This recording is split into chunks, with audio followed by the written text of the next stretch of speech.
خپل خاموشۍ ته که پتا کې اور ته وجاړو خپل خاموشۍ ته که پتا کې اور ته وجاړو یا افغانستانه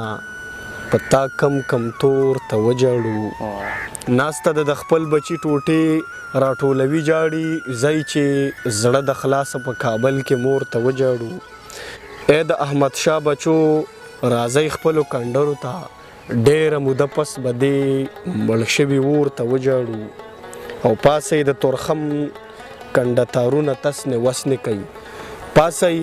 د تورخم کنډه تارونه تسنې وسنې کوي هلی زړونه ډک دي چې په چغو ورور ته وجاړو او ناوې د وطن مو د لالي په قبر ویر کوي ناوې د وطن مو د لالي په قبر ویر کوي مونږ ورسره هم به د وخت ظلم زور ته وجاړو او راونو دیوالونو ته به ډېرې چغې ووهو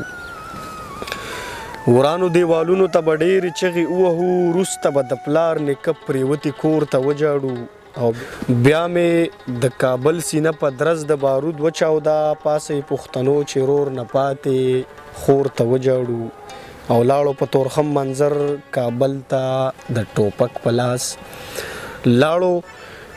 په تورخم منظر کابل ته د ټوپک په لاس ګرانه ده چې اوس خو درکبل پیغور ته وجاړو ټولو ملګرو ته د امام علي شاه منظر صاحب دغه کلام کومه چې د کابل په پیښه باندې هغې لیکلو